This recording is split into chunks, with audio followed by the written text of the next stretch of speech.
Welcome to another episode of Gamerheads. My name is Roger, aka Rogue Leader 76, and this week I am actually flying solo on the Gamerheads side. B is coming back from E3. Ben is traveling in Seattle, and Jake is missing in action. So I have my friends from the Real Dudes podcast on the episode with us. We have Kyle. Hey, yeah, thanks. Thank you for having me on. And Karrington. Is that funny? Hey.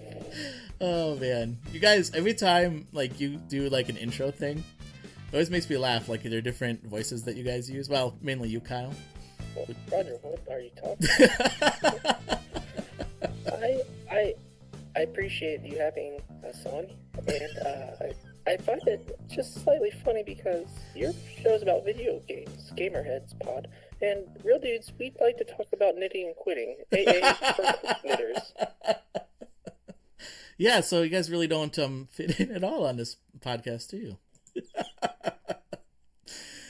E3 is over. As I said, B is traveling back. Yes, sir. But I wanted to get your thoughts on our icebreaker, your thoughts on your favorite reveal at E3, or biggest surprise, maybe. So, Karrington, do you want to start us off? What is your biggest surprise from E3? Dude, Andrew WK. Really? Enough said. Yes. I agree. Okay. I can't do this anymore. Thanks for listening to Gamerheads. I mean, we were trying to act high, because we're real cool dudes. Oh, I get it. You were trying to act high. I don't think a little nervous. Was Andrew WK really your favorite? No. Okay. I was going to say, really? Yeah, gosh, my biggest, well, I don't know. So, gosh, it's really hard because I feel like a lot of people killed it as far as their conferences were concerned. Personally, if I were to just pick one big surprise or announcement, I'll probably go with the game that we're all excited for on our show at the moment, which is EA's indie title. I can't think of right now for all of a sudden. Sea of Solitude. Yeah, Sea of Solitude. Oh, okay. Yeah. Well, yeah. Cool. Yeah. I guess I'll admit I don't know much about that game. So. Sea of Solitude seems to be a story, self-discovery in a way, in a world where people, when they feel lonely, they turn into these monsters, and the character you play as is trying to get her humanity back, so as to not feel lonely anymore. And it has, the art style looks very much like Rhyme, which we liked a lot. Yeah. The game itself doesn't look similar to Rhyme, just has that similar art style, which we're excited for. Cool. And is that just for Xbox? Or is that they didn't announce really, but it was just during EA's conference, so okay. I would imagine PC, Xbox, PS4. Yeah. Okay. Cool.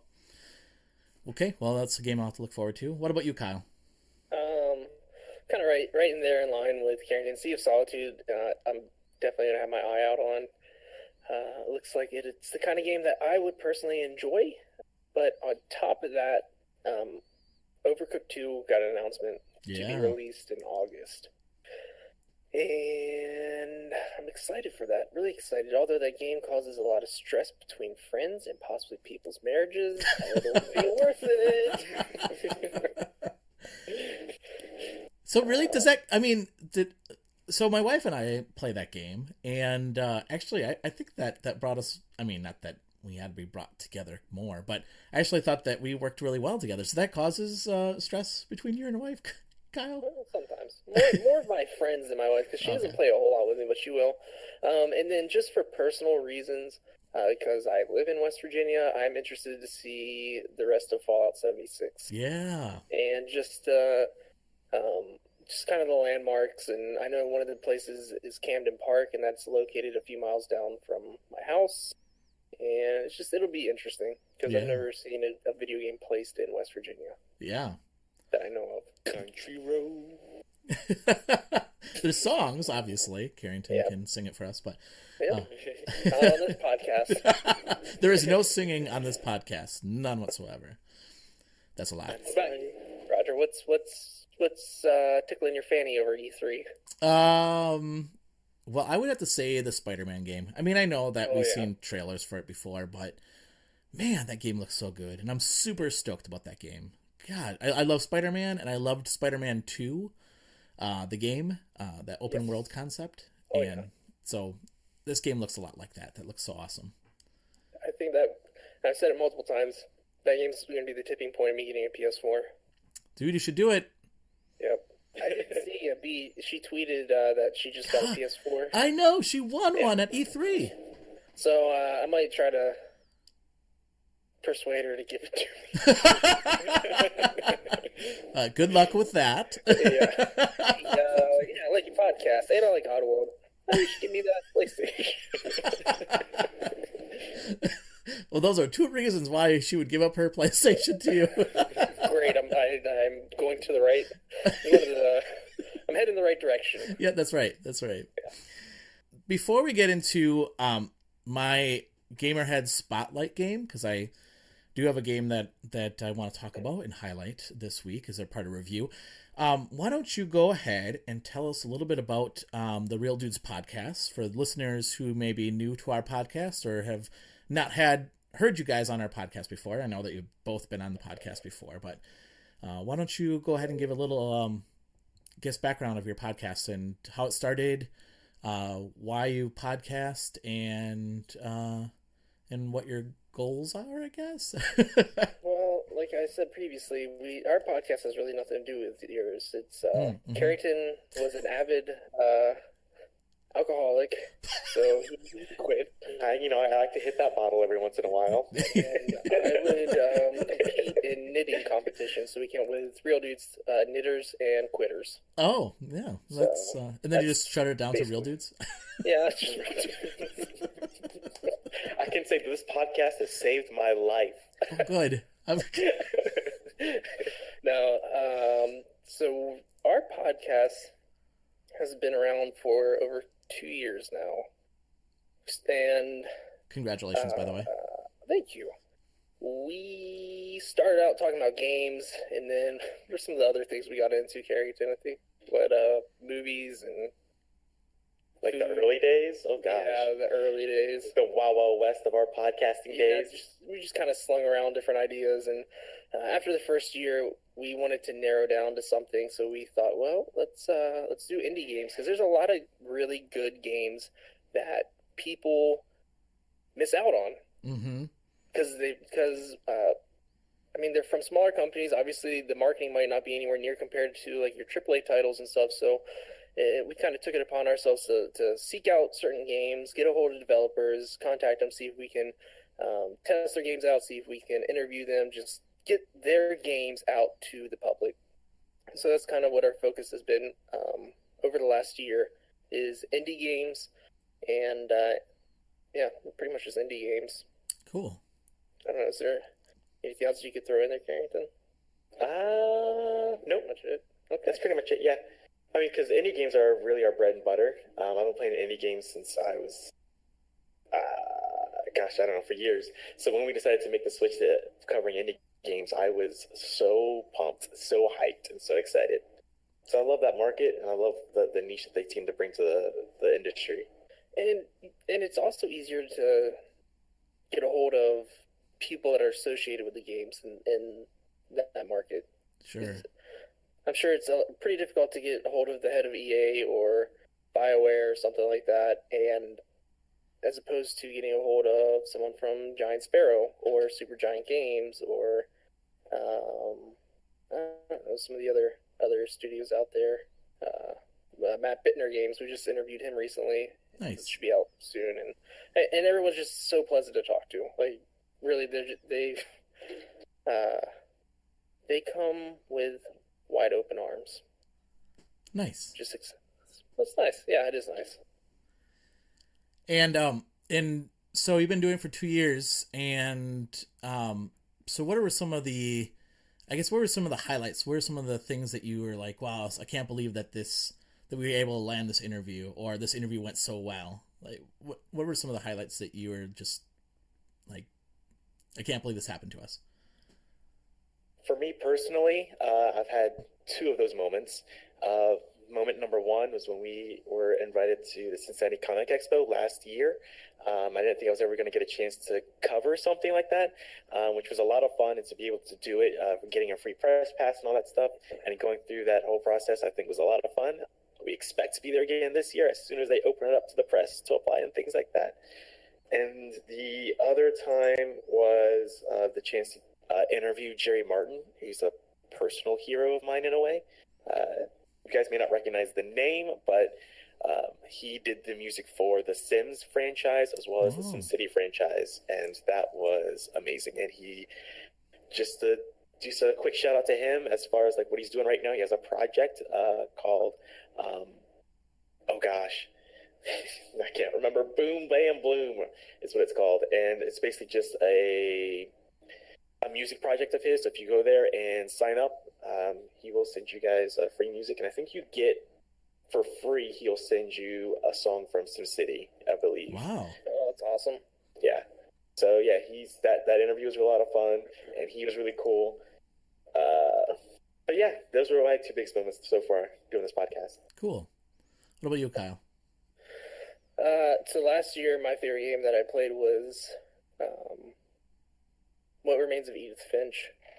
I still love that game, and I still think if you haven't played it, you should go out and play it and don't watch anything on it. It's kind of one of those, like, it's a walking sim, so once you've played through it, you get the gist of it. But we were able to get Ian Dallas from Giant Sparrow Games on, who created the game, and talk to him about the development of the game and how he got the ideas for Edith Finch and just where the art direction came from and everything. And then on top of that, I wasn't a part of this interview, but Karrington was. He conducted it with the voice actress of Edith Finch, Valerie Lohman. And, I mean, just having two people wanting to come on our show to talk about the game and some off-topic stuff, but just from my personal favorite game of last year, it was really cool. Yeah. Really enjoyable. And both that interview was fantastic. Yeah, I was just going to say the same thing. Both interviews were really, really awesome. So. Well, thank you. Yeah. Cool. And I mean, we'll talk about this again at the end of the podcast, but how can people like subscribe to you and follow you and get a hold of your podcast? You go. I was going to say that if you are trying to find our show, we are on probably all of the major podcasting platforms as well as the smaller ones. So just look up Real Dudes Podcast. We do pop up even on Spotify now. Nice. And then you can also find us on Twitter at RealDudes_pod, and then Facebook and Instagram are Real Dudes Podcast. Cool. And then if you want to email us, podcast@realdudespodcast.com. Nice. Cool. All right. So with that, we're going to go next into the game that we reviewed. Well, I reviewed, and you guys can certainly ask any questions. I don't know if you did any research on the game or not. I know, Kyle, you said you did. But the game this week for our Gamerheads Spotlight is Soccer Slammers. This is the Gamerheads Game Spotlight. All right, so Soccer Slammers, just in time for the World Cup, Soccer Slammers arrives on the Nintendo Switch. This is a fast-paced and chaotic soccer arcade game, and it's a fun party game and plays well on the Switch and should do well with the Switch community. There are two types of modes in this game. You have the quick play, where you can play solo against the computer, or local multiplayer, up to 4 players at one time. And then the other mode is the World Cup mode, where a player can pick from one of the 32 teams in this year's tournament to compete for the glory of winning the World Cup. The World Cup mode allows for single player and up to 2 players as well, playing on the same team. The graphics are cute and colorful, the music is well done, and the noise from the crowd really adds to the overall experience of the game. The controls are very simple and easy to pick up on. There is the move with the joystick, and then you have buttons for passing, shooting, and tackling. The game is fast-paced and high-scoring. The field is very small. There are no out-of-bounds, so the soccer ball bounces off the walls, making for some crazy shots at some times. You can change the length of the halves with the default setting at 1 minute. And I personally have changed the settings to 2 minutes because I felt 1 minute was too quick for the game. The game really shines in multiplayer. Having up to 4 players at one time can really be fun and frenzied. The game reminds me of foosball, with the fast-paced action and the crazy shots you can take. With the ability to take this game anywhere and set it up on a table, you basically have a portable foosball table. There is some tactic to this game as well. The first couple of times I played this game, I was just chasing the ball around. However, you should actually play some defense, which I learned very quickly in the game. I also found that the game to be challenging and addicting. While it would have been nice to have some online multiplayer or an online tournament, the price point at $9.99 is set right for what you're getting: a fun, addictive, local co-op multiplayer arcade soccer game. So if you're looking for something that you can play with your friends and looking for an arcade soccer experience and doesn't take itself too seriously, then Soccer Slimers is definitely for you. While it may not be a FIFA 18, what it sets out to do by providing a fast-paced, quick-scoring, and chaotic fun experience with friends, it does really well. And I scored it a 7.5 out of 10. Nice. Yeah. So it sounds like a laid-back soccer game. Yes. Well, laid back in the sense that I would say it is for casual gamers, but Okay. but it's really frantic and high scoring and crazy. Like, things happen so fast. Like, Kind of, I don't know if comparing it to Rocket League would be the best thing, but is it kind of similar to it? Rocket League can be fast-paced and all over the place. yeah. Actually, that's a good analogy there. So I would say that scoring can happen super fast. That can happen in Rocket League as well. It reminds me of Rocket League in the sense that it is very chaotic and things are just going all over the place. Yeah, it's like NBA Jam in a way, because you have the 2-on-2, so you have that going on for you, and then you can power up your shots, which kind of is like being on fire in NBA Jam. So sweet. Yeah, so while it's fun playing single player, I really think having 4 players playing this at once, 2-on-2, I think is really where this would be a lot of fun, having friends over and playing this. When you were reading the multiplayer part there, I was thinking about how, so we go on cabin trips every once in a while with a bunch of friends, and usually there's no internet or anything. This seems like it would be fun to get a bunch of guys together, or just, generalist guys, just a bunch of people together. I don't want to start anything here. So sexist. I can't believe it. I don't want to start that. I didn't mean to say that. It just kind of came out. I know. We use guys in the Midwest as just general terms. So people in general. Yeah, exactly. Like doing a local tournament with people. Yeah. Because you can't do online tournament, but it seemed like you get a roster set up of your friends and do like maybe 6 or 8 teams or people and have your own tournament set up. Yeah, that would kind of be like the cool. old days. Yeah, that would be fun. See, and I think that's what it reminds me of. It reminds me of like the old like arcade games, or not arcade games, but also like the arcade style games that I used to play, like ice hockey for NES and Blades of Steel for NES. I don't know if you remember playing any of those games. That's what this game reminds me of. It's that same kind of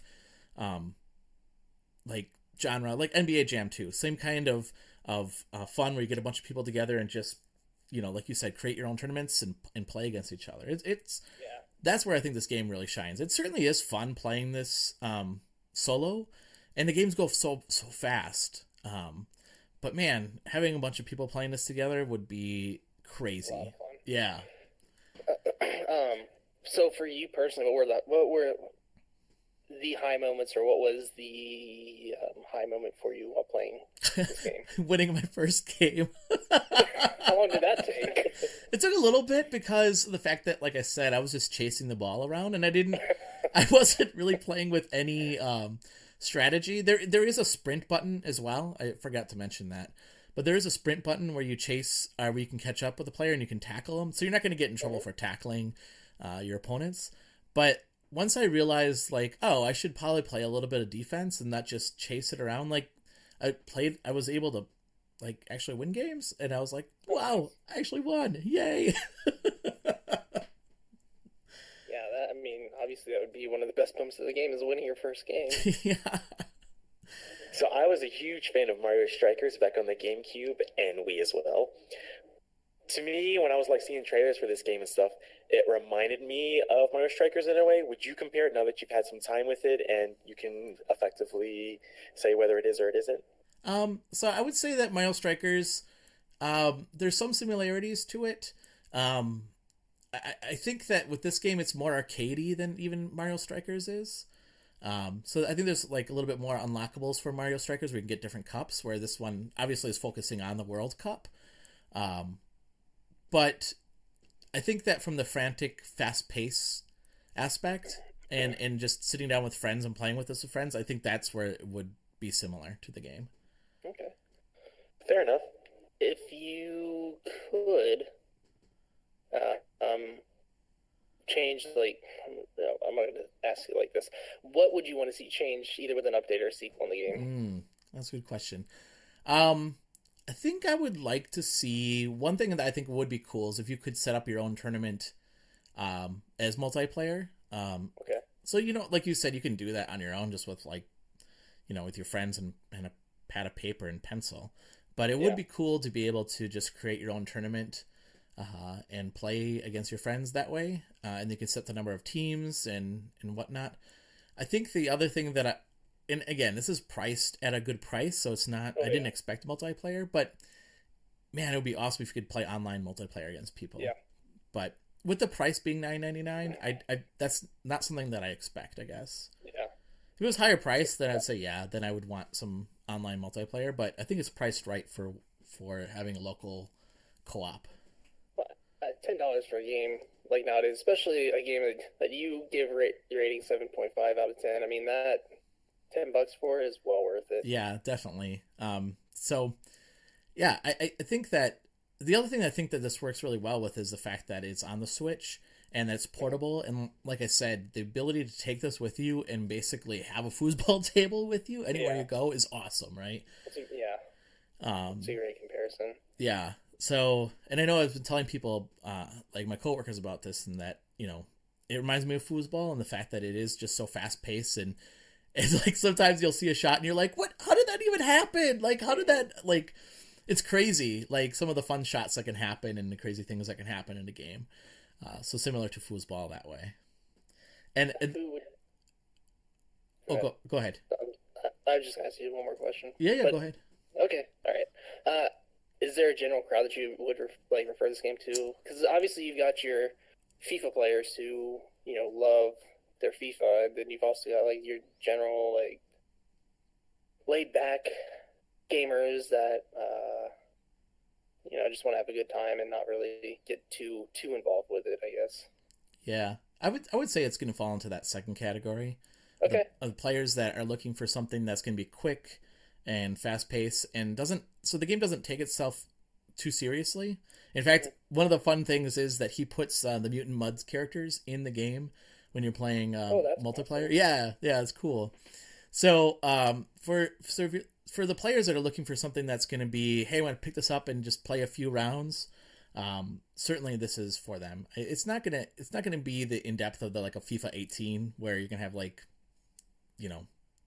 all the different aspects that go into FIFA 18 where you manage a team and do all those other things with it. But if you enjoyed NBA Jam, you're going to like this game. I guess that's the crowd that's going to be most applied to it. Okay. That sounds awesome. Yeah. And the graphics, the other thing I was going to say, like they're very cute and colorful, and they all have like, so there's 32 different teams that are in the World Cup right now. And so he got all the uniforms correct as well. So it looks really cool. Must be a soccer fan. So yeah, I wanted to thank Jules Watson, actually from Atooi, that gave us a review code for this game.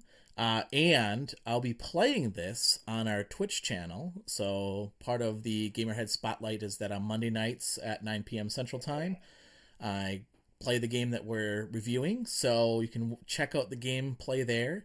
You can either go to twitch.tv/gamerheadspodcast or twitch.tv/crossplaycompatible.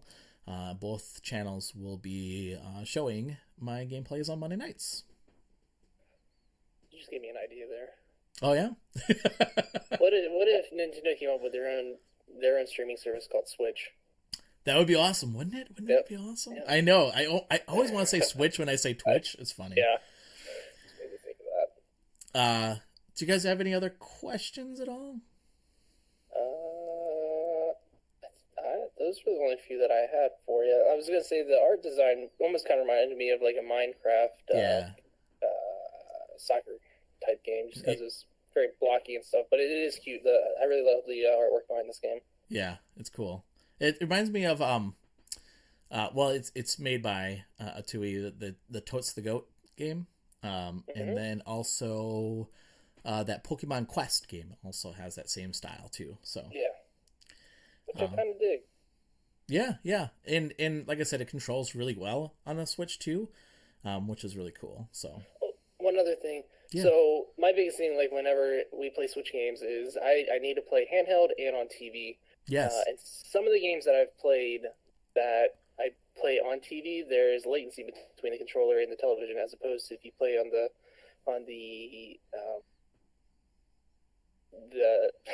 touchscreen itself, there's not that latency there. Did you run into that with this? So I haven't played it on the TV yet, so okay. I'll try that next. But I'd be interested in hearing if you feel any difference between the two. Yeah. So yeah, Monday night, because that's how I'll be playing it. Playing it on the TV. I'll stream it through my. Well, I'll be in there and asking you. Okay. You better believe I'll be in there.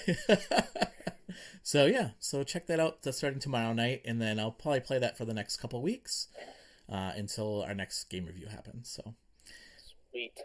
All right, so let's go on then to our Gamerheads News Flash.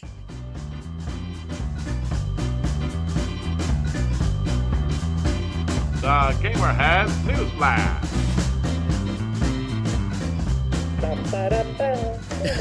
News flash. I have some news items that I'll share, but if you guys have anything else you want to bring up, certainly do so as well. The first item that I have is, I don't know if you guys saw this. I was actually kind of shocked by this. Nintendo stocks takes a plunge after E3 showing. Now is the time to buy, people. Right? I know, that's what I was thinking. I was like, I'm really shocked the fact that it went down. I think it dropped like 16% in the month of June so far. After that E3 showing, I'm a little shocked because, but in my opinion, I mean, if they're gonna drop, they're gonna skyrocket here by the end of the year. That's what I thought too. Especially with the Pokemon game and Smash. Yep. I think what I read was the investors were looking for more game announcements from Nintendo, and I mean, they really just highlighted I mean, I know they showed other games like Super Mario Party and Fire Emblem. Fire Emblem, yeah, I forgot about that. Yep, you can't forget Fire Emblem. And plenty of other stuff as well. That robot game. 2. Yeah, true. Yeah, but I think if they would have showed like a Metroid, I think that would have been. I think the investors would have been happy with that.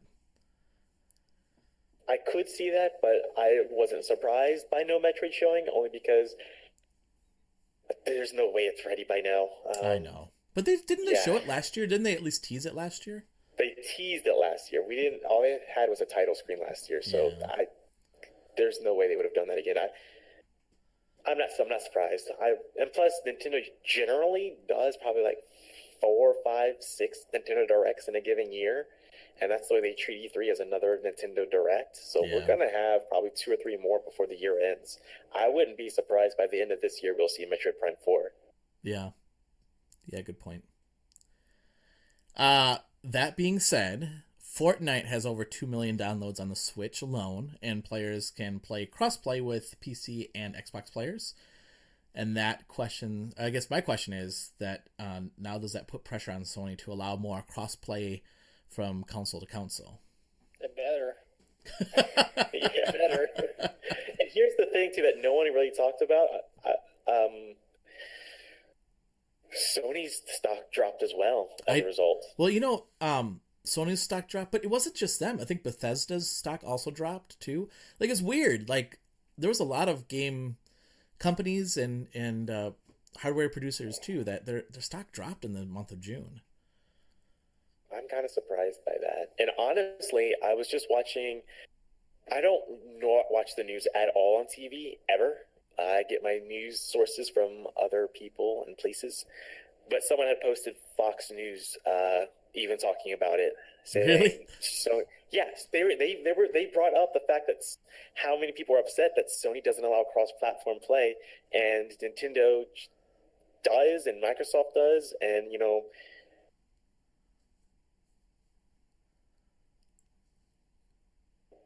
why am I? There we go. About how. Uh-oh. Cutting out. Yeah, cutting out there. I'm still cutting in and out. I don't understand. You've been good this whole time. Okay, Yeah. never mind. And how basically he just said that it's not in our hands, it's in Sony's hands, and I'm like, what? Sony's not really saying anything about this, and they really need to come with it, otherwise they're going to lose, I feel like, a portion of their fan base. Yeah. Yeah, it's weird. It's weird, Nintendo being the company that usually is the one that says, "Oh no, can't have crossplay because we don't want our kids to be exposed to other players." It's just real stingy of them. Yeah. Well, and the other thing that was cool about Fortnite was that they included like a way to chat in the game, and not using their silly app.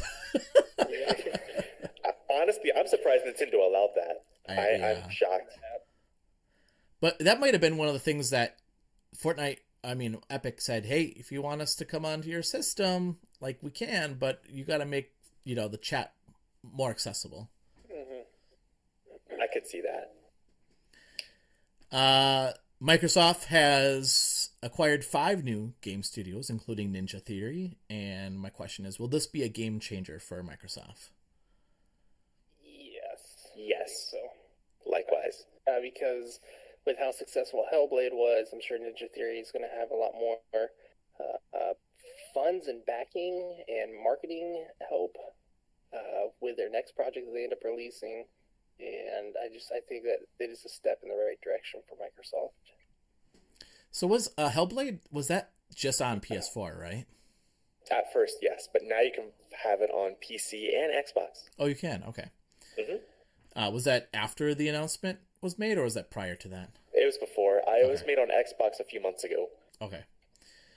I wouldn't be surprised if it was put on Xbox as a result of this, because we have no idea how long it's been in development as far as the buyout of these 5 studios. Yeah. Yep. And then they had Undead Labs 2, which was State of Decay and State of Decay 2, which I always thought that they were part of Microsoft. I thought so too, because that game is only specific for Xbox. Yep. And then same with Playground with the Forza games. Yeah. Which I was surprised at that the most, because I thought they were already part of Microsoft. I thought so too. And when I saw that, I was like, what? I thought this was Microsoft's already. It was interesting. That was like a twist that I did not expect to see, actually. Yeah, definitely surprised and happy for those companies and that relationship, and hopefully we get to see more from them in the future. Did you guys, so I didn't have this as a news item, but I thought this was interesting as well. Were you guys shocked that Microsoft started talking about the next-gen consoles? I mean, I know that there's always an R&D for that stuff, but were you shocked by that? Not a little, but not really. To me, it's just difficult, because I feel like the current generation is just finally hitting their stride. Yeah. I feel like all the third-party companies are finally able to take advantage of everything the hardware has to offer to them, and able to gloss over the weaknesses of all consoles. And so I am kind of shocked that Xbox, and rumors are that Sony has something in the works very soon as well, when both systems are just now hitting their stride. It's just shocking. I feel like we're in the golden age of this generation right now. It'd be it wouldn't be profitable to me, at least, to release another console so soon. Yeah, I thought it was weird too, especially since wasn't it just last year that they came out with the X, right? And the PS4 Pro wasn't too far before that. Yeah, and I mean, the Pro I can kind of understand. I mean, that's supposed to be just a step up, right? So if you want to get better graphics with your TV and stuff like that. But the X, like, they're promoting like the greatest game console ever, and then they're like, oh, and by the way, we're gonna make something better than that. Like, it's just weird. Yeah, I mean, I understand that, you know, even Nintendo, they're working on the next, you know, R&D. I mean, they're obviously always in R&D for the next thing, but it's weird to me because of the fact that I feel like an announcement like that really cuts into, at least from somebody that doesn't have the money to go out and just continuously buy new systems. It really questions, like, well, how much support are you going to give to your current system then? It's a good point. I do know Microsoft's next console, rumor has it will be their last, so they want that to last basically forever. Yeah. That's the goal, at least. And there's talks that it's going to be... Will be their last console? That's what they said. So, in theory, their thinking is, hey, the next console we make, it'll stream games mostly, so you won't have this physical release stuff. You'll stream the games, and also the hardware is basically just the way to access the games. And you'll be streaming it most of the time. See, I think that's interesting, especially with net neutrality. With that issue with net neutrality going away, like, man, I get the fact. I mean, streaming is going to be awesome, right? To be able to stream your games and stuff like that. Similar to Netflix, like, I like that concept, but if cable companies or internet providers start charging data for your home, which some do already, and they put caps on your data, man, that's going to suck. Yeah, agreed. But the concept's been around for a while. I mean, OnLive has been doing it. Well, they did do it for a long time, and a lot of my friends made fun of me for using OnLive because I didn't have a gaming PC at the time, and a lot of my friends were PC gamers. Well, that's what I was doing at the time, and I didn't have the time to build anything yet. So I went through OnLive and streamed the way I played games. So the technology is there to do it, and it works really well. Yeah, I don't know. It'll be interesting to see what happens with everything that's happening with net neutrality and everything too. So, Battletoads was announced. Were you guys excited for this game? Yeah. Oh my goodness, that was a shock. That was a shocker. I mean, they didn't really show anything except for the title, right? Mm-hmm. Yeah. I mean, it's a rare game, and fans have been asking for it forever. Yeah. I wonder if it'll be a racer. Yeah. Like Battletoads Racer. It just completely changes genre of what Battletoads is. That would suck a lot, actually. JRPG Battletoads. Actually, that would be cool. I would totally buy that. I would totally buy it if it was online, too. That would be awesome. I'm excited to see the art direction they go with it. Like, are they going to do, like, old school, like Battletoads is known for? Are they going to do, like, 3D, like a 2.5D platformer? Or what's their plans with it? Yeah. So I have an idea. I think B should quit her job and work for Rare, and work for Rare, and work on Battletoads.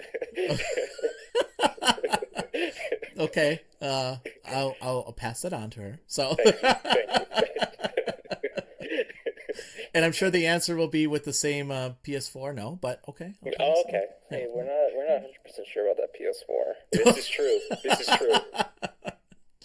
I mean, Rare headquarters is in Britain, so oh yeah, it's true. That's what I'm saying. So she won't have to move necessarily. I mean, listen, I'd be willing to trade a pizza roll from West Virginia for a PS4. I know they probably don't have those in England. Yep. Okay, I don't want to necessarily speak for B, but I think I can in this case. Paul, the answer is no. I'm just spitting out ideas, We're just spitting out ideas here. We've got ideas, man. So if anyone needs any advice on their future careers or gifts, we got you. Okay. I think stick to video game podcasting, but the last item that I have here for news is did you guys hear about this? A fan threatens Nintendo over Super Smash Brothers. No. Yes, I just heard about that this morning. That's so crazy. So according to the latest reports, in April of this year, the Nintendo store located in New York got an email bomb threat from them. And it was because the fan got upset because they weren't pleased with the fact that they removed Super Smash Brothers game kiosk from the store. So this email was sent in April, and they first found it this week, actually. So let's talk about this here for a second. I mean, he lives in New York, obviously, and he's very current and goes to the Nintendo shop there in New York. I would be mad too if that was my only means of playing video games and they took away my favorite game. Yeah, but you wouldn't send an email threatening anybody. I mean... No, you would not. Just kidding. Yeah, that's way over the top. But the scary thing is, to me, I think the scary thing is that they first found the email this week, because it was an old email address, and they were cleaning out the old email, this infrequently used email, and they're like, "Oh God, oh look at this!" We probably should have read our other emails. Yeah, probably. So it means that Nintendo doesn't read your emails that you send to them, so stop sending them emails of hate. But I don't know. That was my first thought. Was Nintendo may want to practice some kind of security or screening of emails at least to see if any kind of, I don't know. Yeah, it's weird to me. It's weird to me to think, and I know this has happened. I've seen this before. With I don't know if you've seen that that Netflix series or a documentary about the indie games, and that fans threaten game studios all the time. I think it's the weirdest thing ever. Yep. But it happens, and it's unfortunate that it happens. And it's those people that need to be found and then submitted to institutes. Yeah. Well, and I mean, it's the same argument that, people make about gun violence too, right? It's like, oh, look at this person, attacked because he used to play this video game and he went crazy. And it's like, it has nothing to do with video games. That person was mentally disabled, or not disabled, but unstable, I should say. It had nothing to do with the fact that it was video games. I mean, it just happened to be the fact that they're taking their anger out on the studio, or company. And I think a lot of these people just have no idea how to act in general, even if they are, quote, normal people. Because, I mean, all of us here, I'm sure, were raised on how to react to certain things, whether we win or lose, or whether we get something we want or we don't. But this generation seems to just not get it. You just can't have everything that you want. It can't be tailored just to you. And I think that's the problem a lot of people have nowadays.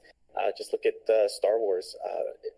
I think that is one of the I love Star Wars to death, but it's also one of the most toxic communities out there. Yeah. Look what they did with Daisy Ridley. She's no longer on Instagram or social media, period. And then they chased away the girl who played Rose off of Instagram as well. Yeah. And so, I mean, that is just awful. And I hear John Boyega gets a lot of hate too, just because he's black and he's in Star Wars and in a lead role. That's so dumb. And people just do not like it.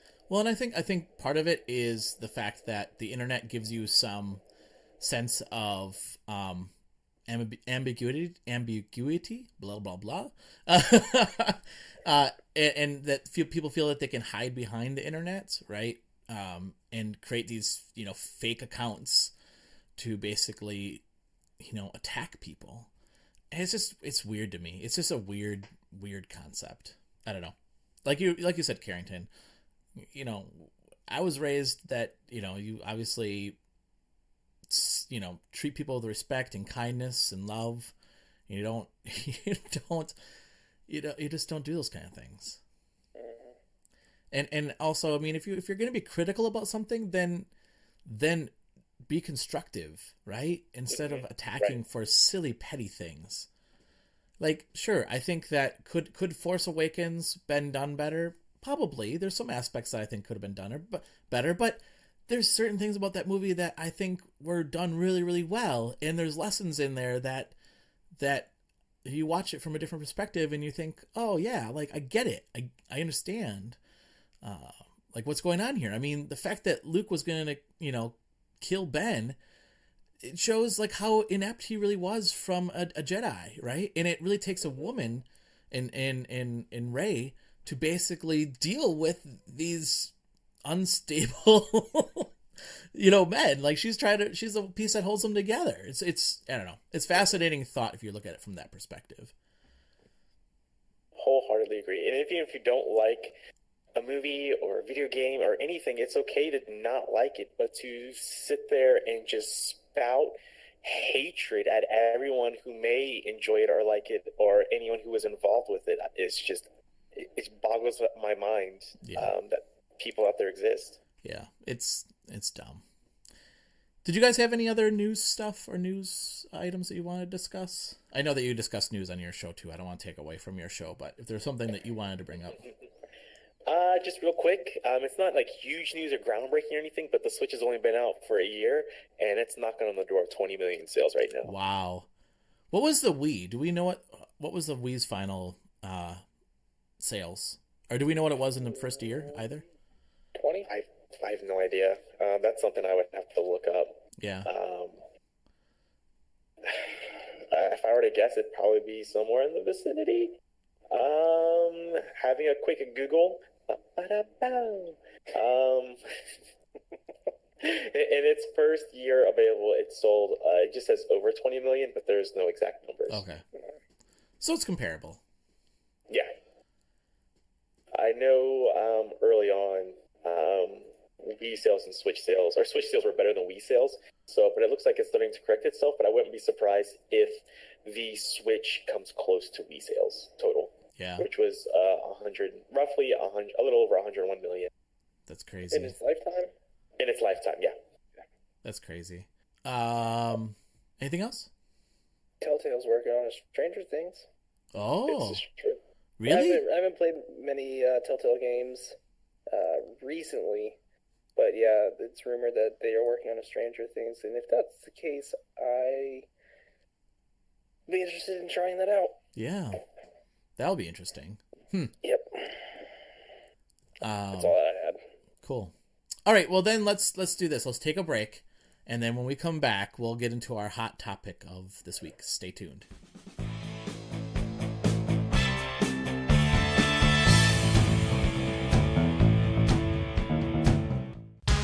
Have you ever been reading through a stack of comics and thought, hey, maybe I should see what this Arkham Asylum game is all about?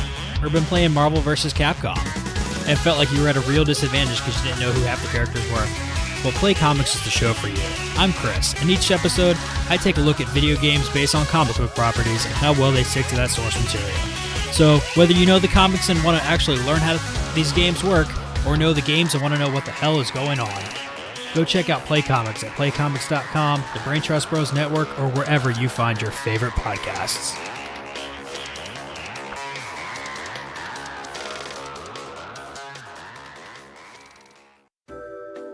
Hey, it's Karrington from Real Dudes Podcast, and with me I have some fantastic co-hosts. Guys, why don't you introduce yourselves? This is Andrew, coming to you from Lynchburg, Ohio. This is Cody, coming from you also from Ohio.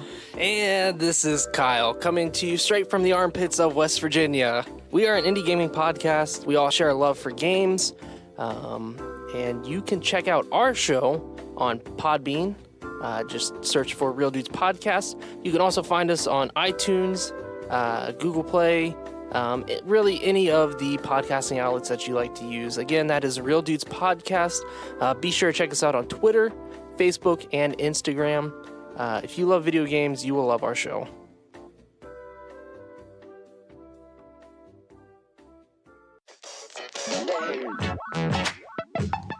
What's up, everybody? I'm Tyler.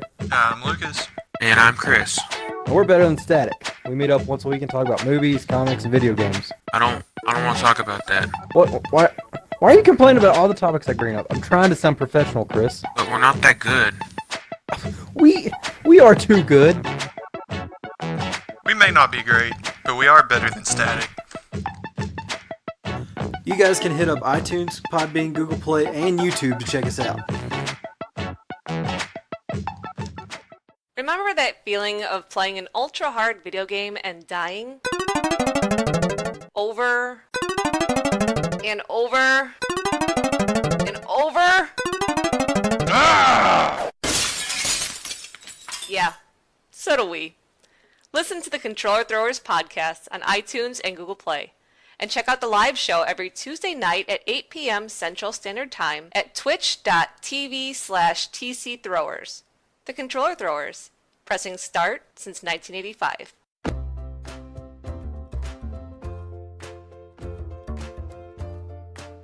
So you've been listening to our podcast, and you've been thinking, you know what? I can do that. Yeah, you can. You can go through Podbean, our affiliate, and you can get 1 month free by going to podbean.com/GHPC. Podbean is what we use to host our podcast as well. On Podbean, you can host your podcast, and you can publish it there. It's actually quite simple to use. Again, to get 1 month free, you can go to podbean.com/GHPC. That stands for Gamerheads Podcast. All right, thanks everyone, and back to the show.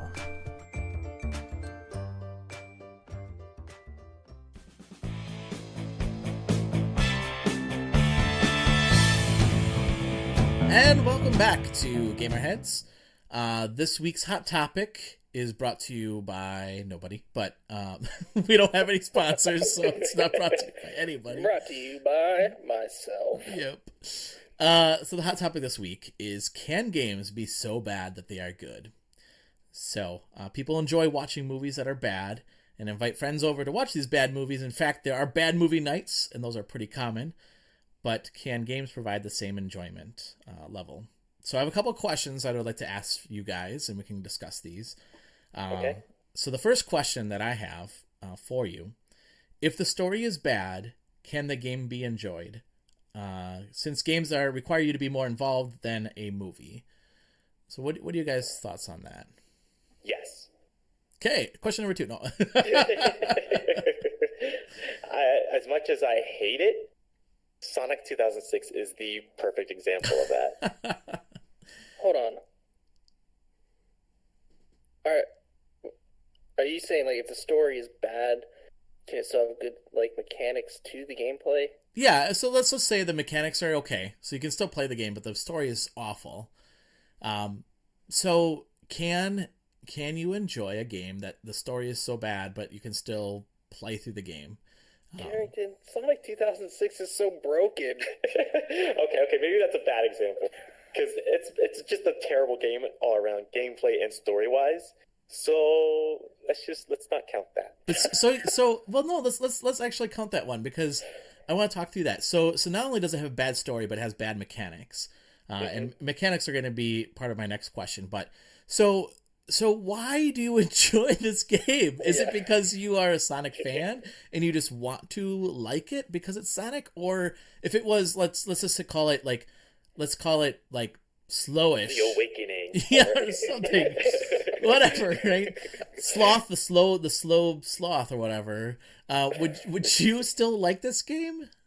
Oh, absolutely, because it's so bad. It's not because I like it because it's Sonic, or because I'm such a Sonic fan. It's because it's so awful.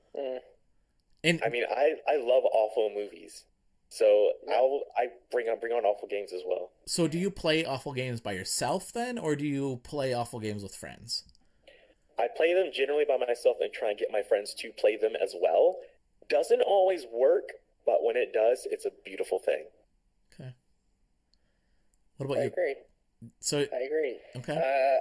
I think even if the story is bad, it has somewhat of good mechanics. If it's playable, then it can be enjoyed. I enjoy bad video games as well, and I think the only thing that would be disappointing is if it were a game that I had different perspective of, such as Hello Neighbor, where I had high expectations for that game, and it was bad. If I would have gone into that game thinking, well, this is gonna be a poorly managed game that there's gonna be bugs and stuff in it, then I would have had more fun with it. Yeah. So I think it also has to go into how are you going into this game? Are you going into it with high expectations, or are you going into it with low expectations, knowing that you're going to run into some bugs, and it'll be funny at that point if you go into it with lower expectations. Yeah. So along with that, then this is kind of question 1A then. So would you buy a game? So like Sonic 06, right? 2006. What was there a title for that game, or was it just called Sonic the Hedgehog? It was just called Sonic the Hedgehog. The fans just add the 06 because of the year it came out. Okay. So did you get the game before you knew it was bad, or did you get the game and then said, "Oh, this is bad"? See, that game came out on the Xbox 360. I had just gotten an Xbox around that time, if I remember right. That time of year is kind of really blurry because I was a teenager and just things really blur together for me. And so I'm pretty sure it was something I got after the fact. I had heard it was bad. I just didn't know how bad it was. And I'm like, well, it's Sonic. I'll give it a shot. And then I started playing it. And I'm like, oh, God, this is awful. And then the more it went on, the worse it got. But the more fun I had at the same time. Interesting. What about you, Kyle? Would you buy a game knowing that it's bad? No? Okay. Yeah, me either. I mean, unless I was using it for streaming purposes or reasons to have other people watch my stream because they know it's bad, no. I wouldn't buy it. And I will say, too, I do believe there is a niche out there for it. As far as just bad games being so bad they're good. Just look at Game Informer's Replay and Super Replay series. They play awful games all the time and somehow make it through it and make those games seem enjoyable. And also during Awesome Games Done Quick, which is usually every January, they also have a Awful Games Done Quickly block where they speed run awful games, and I always enjoy those as well. Yeah, it's interesting because with bad movies, they become cult classics almost. If you think of Evil Dead, the very first Evil Dead, that movie is really bad, not good. But people love it because it was supposed to be a horror, a really bad I mean, it was supposed to be really, really scary. And it came off so campy, and people are just this is so campy and silly and goofy. And then they played into that. Evil Dead 2 then, and Evil Dead 3, really played into the campiness of, how bad the movie was, right? And I just wonder, with games, can games be so campy, from a story perspective, that's still enjoyable, and you're just oh, this is so silly, I can't believe this. Maybe that's possible, but I don't know, the mechanics, and that's my next question here. Can a game with bad mechanics but a good story still be good? Any Telltale game you play. I mean, it's not their mechanics really. I mean, there's no game behind it really. It's just a story. True. Yeah, so I guess that's a good point. What about broken mechanics though? When's the story is really fantastic, but man, it is you hit the button and it just doesn't seem to respond well. Can that be possible? Can broken mechanics still be? Can you still have a good game? Can a bad game from a broken mechanic standpoint still be a good game? Now, when we're talking like this, I mean, it's the same with movies. They have to be so bad you for some reason find enjoyment out of it. Yeah. I'm sure they exist. I just probably haven't run into any. I'd have to go digging, honestly, for any of those. I mean, I guess Goat Simulator comes to mind, but it doesn't have a story. But the it's bad. It is one of those though. It's bad on purpose, not bad on accident. So I don't know if that counts or not. Yeah, that's a good point, because there are probably bad games that people make just to make a bad game as a joke, right? And I mean, I have a list of a few games that I've enjoyed that are considered bad, such as No Man's Sky. The community, the internet hates that game, but I love that game. Not because it's bad though. But so there are those floating out there as well that you personally find enjoyment that the community in general finds bad. Yeah. Yeah, I think me personally, I think that if the game is broken, like mechanically, like the Telltale games are a little bit different, I think, because yeah, there's not much to the game, but at least there's a good story behind it. But man, if the game is just broken where you just can't play the game, but the story is really good, I don't think I could play that game. Yeah, it's almost like torturing yourself through it. Yeah. I'd rather just watch YouTube videos on that, so. And that's where I think, like, that's going into your next question. I'll wait till you ask that. Oh, that's okay. So yeah, so my next question then, do you think the games that are that are really bad do better with like the Twitch community because it's a shared experience? Yes. Do you think that's weird? Do you think that's weird though? Like, how strange is that, right? That like bad games before we had the ability to stream them, they probably would have just died off. Well, and maybe they came back now because of Twitch. But isn't that weird? Isn't that just a weird concept? I think it's more of a social experience. Yeah, social experience. So I say experiment, but I said the right word. Because I think you get a group of people in chat that enjoy watching this person kind of suffer through playing the game, and it's not the actual person watching playing it. So therefore, they get to, enjoy watching someone play a bad game, which is kind of where the replay, super replay falls into play. Yeah, that's a good point. And that doesn't surprise me why Hello Neighbor does so good. Well, and that's the weird thing. Like, that game I thought was going to do really well from a streaming perspective, and it sounds like it does. But it sounds like you really hated that game. I did. Like I said, but see, if I would have gone into playing that game and having a feeling that it was going to be broken from launch, not really broken, but real buggy from launch, then it wouldn't have bothered me so bad. But I had really high expectations for that. Yeah. Well, it's games like I'm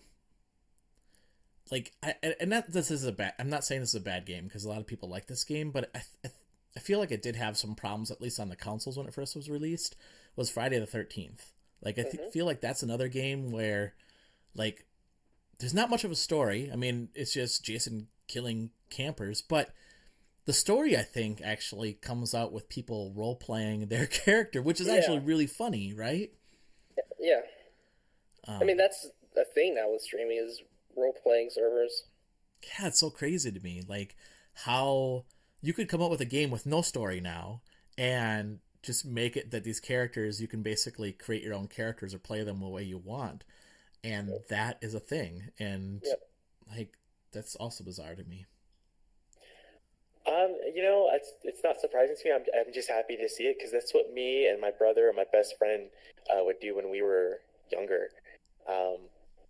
Whether the game was good or not, we would like create roles or take on our role and act it out in a multiplayer aspect, or even if it was a single player aspect, we'd be like, okay, we're playing Medal of Honor. We're gonna play this one mission, and I'm gonna be the guns a-blazing guy. Well, the next person will be like, well, I'm gonna be the guy that's scared and hide in a foxhole the whole entire time and see what I can do, and we'll like commentate while we play it as well.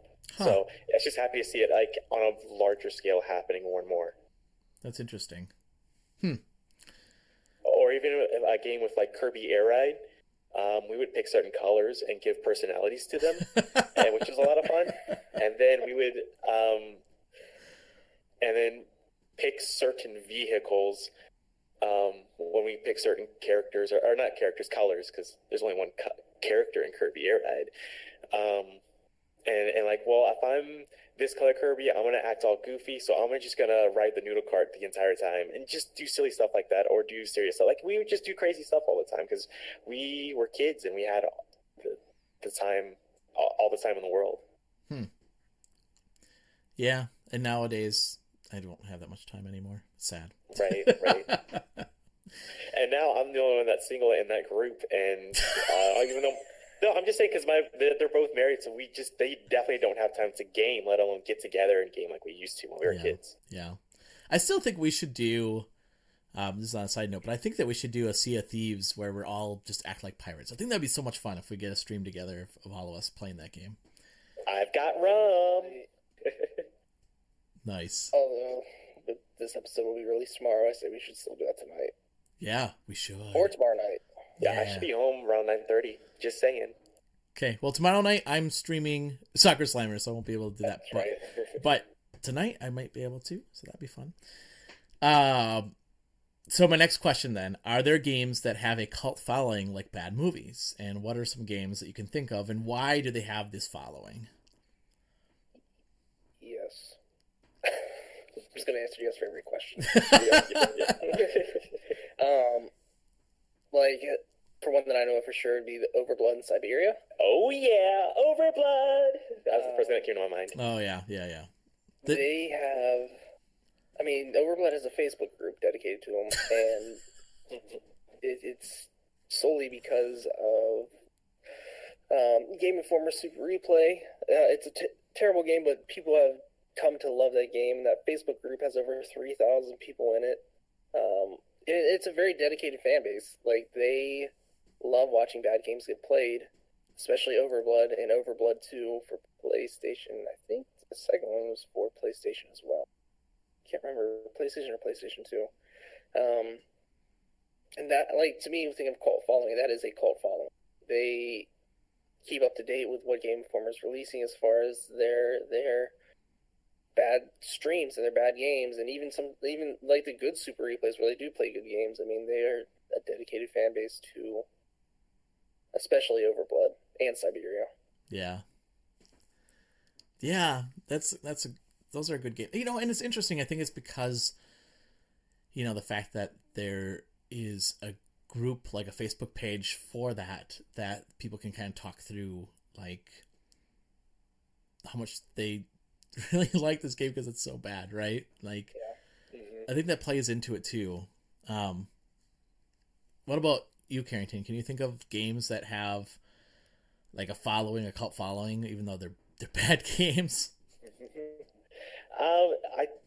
I have ones that I personally like, and they do have somewhat of a following, but they are also older at this point, so they don't have as much of a following anymore, especially since, they're just long and forgotten, such as like Armed and Dangerous, which was a LucasArts game in the height of Star Wars games. It wasn't, like, the gameplay is super repetitive, so it got old really quick, but the story and the writing was done so well, and it was fantastic. It did have a small cult following when it came out. I don't know if there's a following for it anymore. I highly doubt it, because it's over 15 years old now. I have never played it personally, but I can definitely say that Shaq Fu definitely has a cult following enough so it garnered a sequel recently. Have you guys played the sequel? No, not yet. Oh, I have. It's actually pretty good. You say that with a little lack of confidence. Well, yeah. I mean, for what it does, it's okay. I will say this, and maybe they did this in the first game, but it certainly doesn't take itself seriously. But there are some things that in the game I'm like, I can't believe you said that in the game. Like, but one of the funny things in that game is Shaq picks up Icy Hot and he's like, Icy Hot.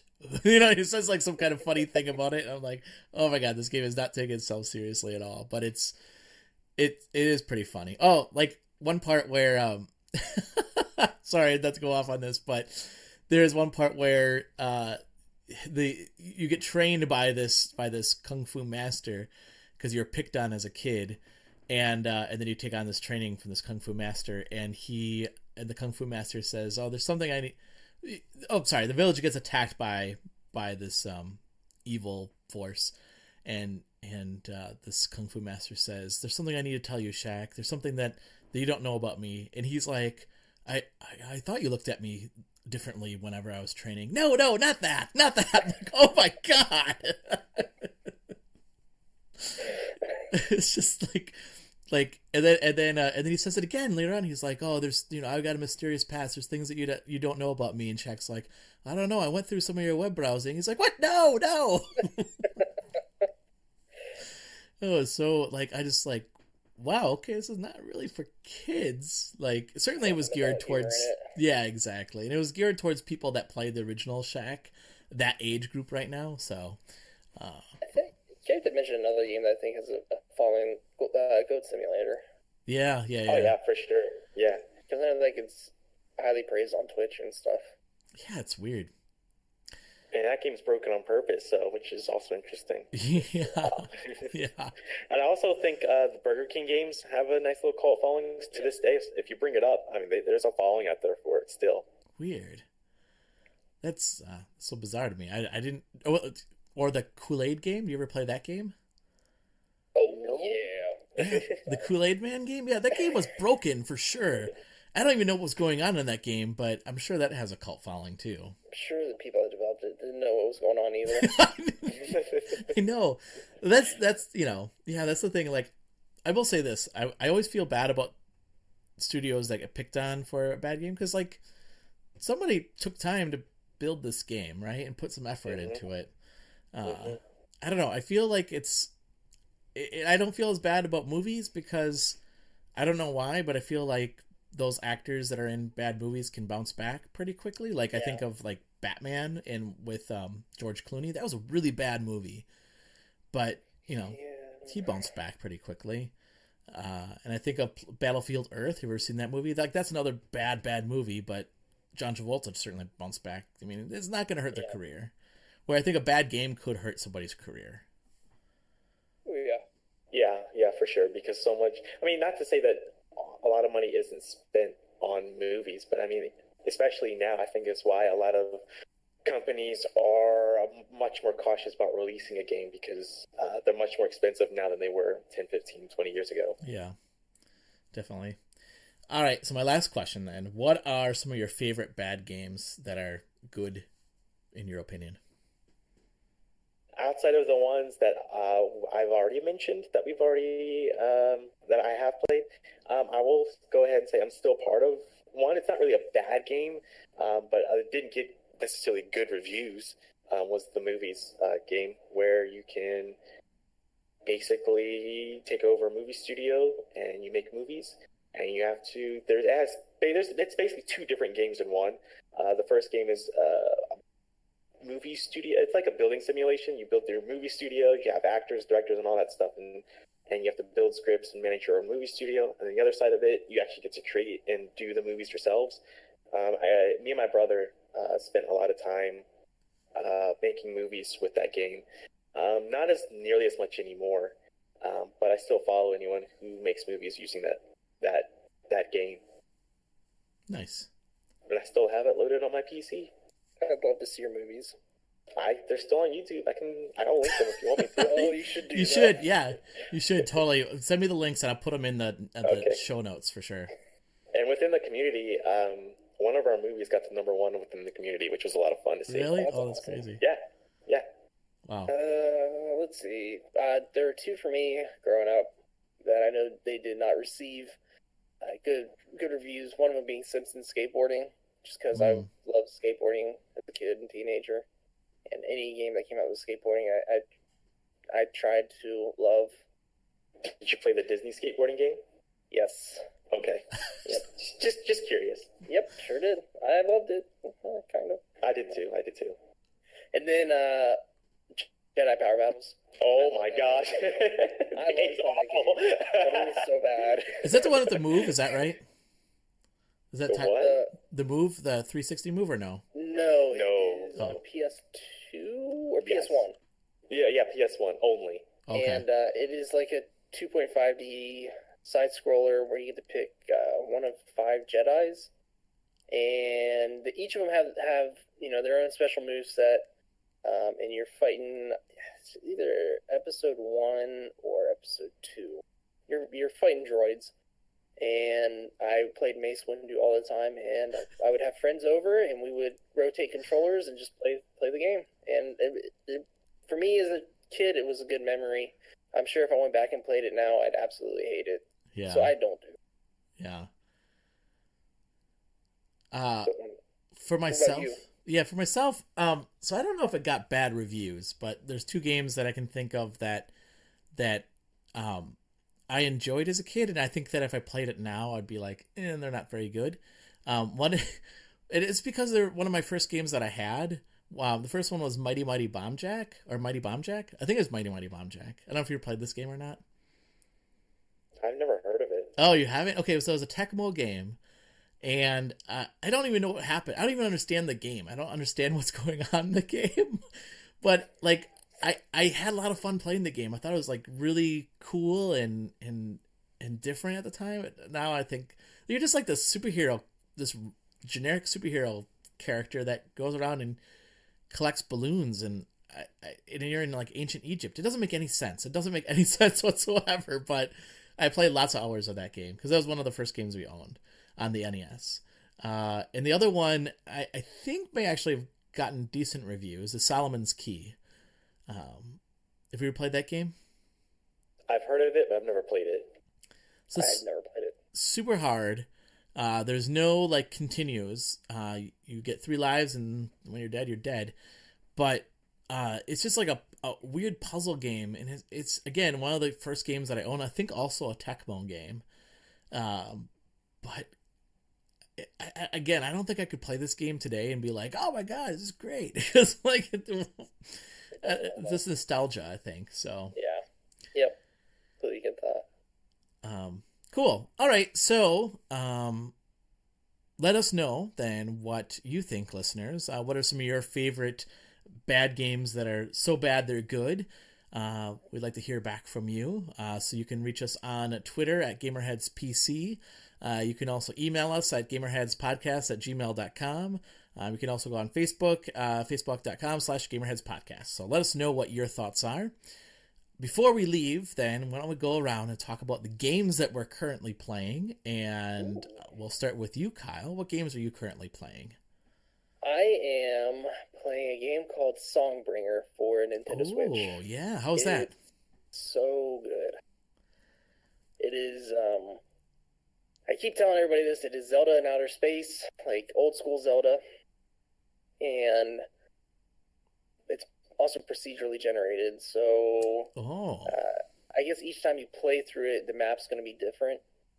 But the way that I've played it is I have discovered all the outside, like the outside world map, and now I'm going back through each section and going through the dungeons that are available for me to go through. Each dungeon has a big boss in it you have to take out, and then at the end you get a power-up. And as you're going through this, you are getting more and more of the story told to you. Interesting. So it's super good. If you like old school Zelda, I think that you need to try this game out. Nice. Is that game only on the Switch, or is that on other platforms as well? It should be on other platforms. I am playing it on the Switch. I haven't checked to see if it's... I would say it's on Steam as well. I'm not 100% sure if it's on Xbox or PS4 yet. Okay. Cool. Yeah, that game looked interesting. Super good. Anything else, Kyle? Really, that's it. I mean, I take my Switch with me to work, and then yesterday I sat and played it for a good 2 hours, I'd say, and played it on and off while I'm at home. Nice. What about you, Karrington? What have you been playing? I just finished West of Loathing for our podcast, our show. Oh, I'd highly recommend it. Yeah. It's in the running for Game of the Year right now for me. Wow, really? Yeah, it's awesome. Yeah, so it's right now for me. My Game of the Years are Celeste and West of Loathing. Not in any order, but those are the order I played them. And I will be moving on to Songbringer next. So I haven't had the chance. I downloaded it. I just haven't got the chance to play it yet. And I've been playing a lot of Fortnite on Switch recently. For some reason, I have it on PC and I have it on Xbox, and I never connected with it. But for some reason, on the Switch, for some reason, I like it more on the Switch. I can't explain it. Don't know why. And I've seen other people say the same thing. Yeah, actually, I feel the same way. I downloaded it too, and I didn't really connect with it on the PS4 or Xbox, but for some reason on Switch, like, I'm like, wow, this is actually pretty fun. So I don't know That's why. how I feel. Yep. I'm not good at it, but it's still more fun. Yeah, I wholeheartedly agree. I just finished and 5th place yesterday. So I'm like, oh, wow, maybe there's something to this. Wow. Nice job. Thank you. What about you? What about me? So besides Soccer Slammers, I've been playing. Let's see, a lot of my Switch. I haven't played a whole lot of anything else. I did play one PS4 game, and I'll talk about that in a minute. But on the Switch, Shaq Fu, I mentioned that game. I've been playing that, and there is one game that I can't talk about right now, because it's an embargo right now, so I can't talk about it. But when it comes out, I'm super excited to talk about it because it's so good. Oh my gosh, I'm so excited about this game. But yeah, I can't talk about it. But that'll be our next game that we review in our spotlight, gamer spotlight. But it's so good. And then on the PS4, I downloaded Terra. So it's a online action MMO game. Oh yeah, I've seen that. It's okay. Like, I would say I like Elder Scrolls Online better, but it's not bad. I was just thinking, it's not doing anything bad. There's nothing terrible about it, but it's just not compelling. Like, I'm not like, oh man. Yeah. It's weird. Like, I just feel kind of, I don't know. It's just like, okay, well, this is interesting. I will say, I think one thing that I don't like, one thing I always do is I always make a female character, because I don't think there's enough female, like, leads in video games, even though I think this past E3 proved that wrong. Yeah. So, and if you listen to one of our old episodes, I talk about how I get hit on by guys whenever I play female characters. But this one, I create a female character, and, like, the one thing I don't like about this game is, man, they really, like, over accentuate everything about a female, like, really make her, like, uber. Oh yeah. And I think that's the best way to put that. Yeah, just it's just like, I just want to like, so I made a sorcerer in Elder Scrolls Online, and I just feel like she's dressed to fight. She's wearing a robe that would certainly work, and in Terra, the robe that she's wearing, I don't understand how she can move around. Like, there's just... Is it a nightgown? Yeah, pretty much. Like, it's... Wow, this is, like, not really appropriate for battles. But anyway, it's an okay game. I mean, I probably won't... I mean, it's free, and I probably will play it just a couple more times and just be like, whatever. But I'm not super bought into the game, so... all right, so how can people get a hold of you if they want to reach out to you? Karrington?